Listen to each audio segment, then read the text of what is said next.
বাবা ক'ত আছা তুমি? তুমি আমাৰ অৱস্থাটো দেখিছাতো। তুমি য'ত আছা তাৰ পৰা সোনকালে গুচি আহা, আহি পেলাই চব চেটেল কৰা। আমাকো বচোৱা, তুমিও বাচি থাকা। হাই প্ৰেছাৰ, এতিয়া মোৰ 10 টকা কিনিবৰ কাৰণে মোৰ হাতত পইচা নাই। মোবাইল, মোৰ যি ATM আছে, যি আছে চববিলাক তেওঁলোকে কাঢ়ি লৈ গৈছে। অসমত হাহাকাৰ সৃষ্টি কৰি আছে 3জন মহাপ্ৰবঞ্চক, চুমি বৰা, তাৰ্কিক বৰা আৰু দীপাংক বৰ্মন। আৰু এই যে 3জন মহাপ্ৰবঞ্চক আৰু এই 3জনেও যে একেলগে আত্মগোপন কৰি আছে নেপালত, আৰু নেপালৰ পৰা তেওঁলোকৰ পৰিকল্পনা হৈছে বিদেশ পলাই যোৱা। আৰু খন্তেক সময় আগতে তাৰ্কিক বৰা ভাতৃ অম্লান বৰা গ্ৰেফতাৰ কৰা হ'ল, ঝাৰখণ্ডৰ পৰা গুৱাহাটীৰ অভিমুখে আহি আছিল। আৰু লগতে যে আপোনালোকক মই ষ্টাৰ্টিঙত দেখুৱালোঁ, আৰু ষ্টাৰ্টিঙত এয়া হ'ল দীপাংক বৰ্মনৰ মাতৃ, আৰু দীপাংক বৰ্মনৰ মাতৃয়ে মানসিকভাৱে ভাগি পৰিছে, বহুত কষ্ট পাইছে। সেয়েহে ফেচবুকৰ যোগেদি এটা ভিডিঅ' এটা প্ৰেৰণ কৰিছে যে তুমি কতে আছা বাবা, তুমি সোনকালে ঘৰলৈ আহা। কি এইগৰাকী মাতৃ কি কৰুণ হৃদয়ৰ কথা কি দীপাংক বৰ্মনে বুজি পোৱা নাই নি? এই 3জন যে মহান প্ৰবঞ্চকে যে অসমৰ মানুহক লুটি যে এনেকৈ পলাই আছেগে, মানুহৰ কষ্টৰ ধনক যে খাই বৈ এনেকৈ যে পলাই আছেগে এই 3জন মহাপ্ৰবঞ্চক, ভাবিছে নি যে তেওঁলোকে বাচি যাম বুলি? এদিন নহয় এদিন নিশ্চয় আৰক্ষী জালত পৰিবই। আৰু এইটো হৈছে দীপাংকৰ মাক দেউতাকৰ ভিডিঅ' হয়, যিহেতু সাংবাদিক গৈছিলে, সাংবাদিকসকলৰ আগত তেওঁলোকৰ কি পৰিস্থিতি হৈছে আৰু তেওঁলোকৰ কি অসুবিধাত ভুগিছে সেই সকলোখিনি কথা কান্দি কান্দি মাক দেউতাকে সংবাদ মাধ্যমৰ আগত এনেদৰে মন্তব্য কৰিছে। আৰু লগতে এই ভিডিঅ'টো যদি দীপাংক বৰ্মনে চাই আছে, তেন্তে দীপাংক বৰ্মনে নিশ্চয় বুজি পাইছে যে বেলেগে কষ্ট কৰা ধন আত্মসাত কৰি, মানে এইটোতো পাপৰ ধন বুলি কয়, কাৰণ বেলেগৰ কষ্ট কৰা এটা ধন এটা যদি নিজে আত্মসাত কৰে এইটোতো পাপৰ ধন, আৰু পাপৰ ধনৰ পৰিণাম মাক দেউতাকে যে ভুগিবলগীয়া হৈছে। এই ভিডিঅ'টো চালে হয়তো নিশ্চয় দীপাংক বৰ্মনে বুজি পাব। চ' সেয়েহে ৰাজ, এই ভিডিঅ'টো মই আপোনালোকৰ মাজলৈ আগবঢ়াই দিছোঁ, আৰু আশা কৰিছোঁ আপোনালোকে ভিডিঅ'টো চাই ভাল পাব। মোক ওলাই যাব দিয়ে, আমাক দুজনক ক'ৰবাত কিবা কৰিবলৈ গোটেই আহি 60-70জন মানুহ ঘৰৰ ভিতৰত সোমাই পেলাই তেওঁলোকে আমাক ইমান টৰ্চাৰ কৰে।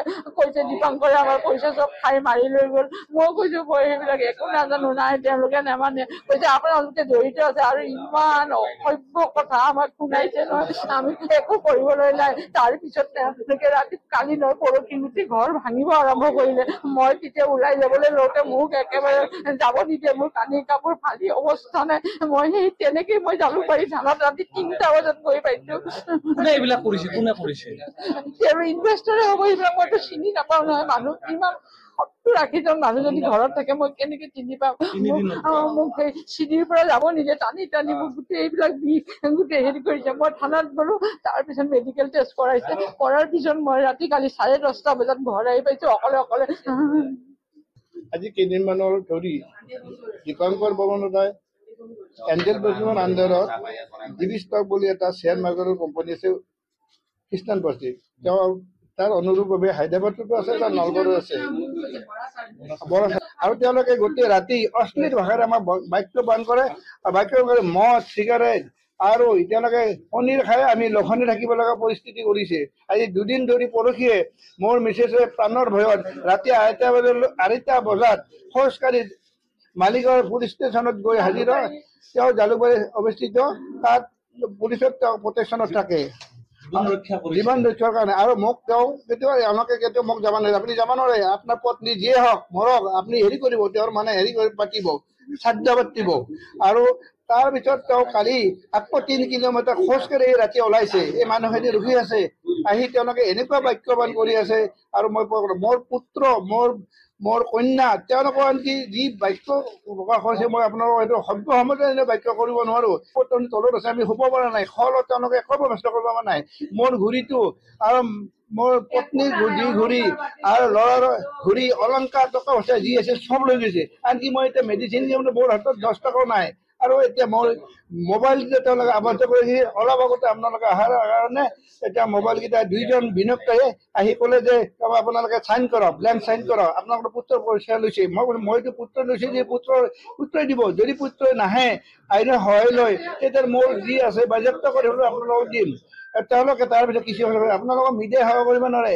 আপোনালোকক পুলিচে সহায় কৰিব নোৱাৰে পুলিচে কি তেওঁলোকে যদি আমি নাহিলে আমি জীয়াই থকা সম্ভৱ নহ'লে কাৰণ এই ৰূপটোৰ ভিতৰত আমি মৰি যাব ইতিমধ্যে আমাক ইয়াৰ পৰা পেলাই দিবলৈ বিচাৰিছে বলক আপোনালোকক হাতৰ ওপৰত পেলাই দিওঁ তাক মাৰি পেলাওঁ গতিকে আমি এইখিনি পৰিস্থিতি আমি কেনেকৈ জীয়াই থাকোঁ চাবলৈ আজি মই 35 বছৰত মই চাকৰি কৰিলোঁ মোৰ আজি 67 ইয়াৰ তেওঁলোকে দুৰ্ন কৰি 400 কোটি টকা আপুনি হেৰি কৰি স্কেণ্ডেল কৰি আনি পুস্তক ব্যৱহাৰ কৰিছে আপুনি চব জানে মই 400 নহয় 4 কোটি নহয় 10 টকা যদি 4 টকা যদি মই কিবা তাৰ অন্যায়ভাৱে কৰিছোঁ আপোনাক শাস্তি দিয়ক জেলত দিয়ক মোৰ পেঞ্চনক মোৰ বাজেপ্ত কৰক আনকি আৰু মই আপোনাক কিমান কম ৰাইজ আপোনাক সহায় কৰক আপোনাক বুজিব ধৰক এই যিবিলাক মিডিয়াত যিবিলাক দুই এটা মিডিয়াই এনেকুৱা ভুৱা প্ৰচাৰ কৰিছে সেইটো যাতে প্ৰচাৰ বন্ধ হয় প্ৰকৃত কথাটো চৰকাৰে আৰক্ষী বিভাগে অনুসন্ধান কৰি তেওঁলোকক জনাই দিয়ে স্পষ্ট কি আছে অফিচ কোন নিয়োগ বিনিয়োগকাৰী কিমান টকা থৈছে চব ওলাই পৰিব অফিচৰ দ্বাৰা অফিচৰ মানুহখিনিকো এতিয়া তাৰ দণ্ড বন্ধ কৰিছে তেওঁলোকে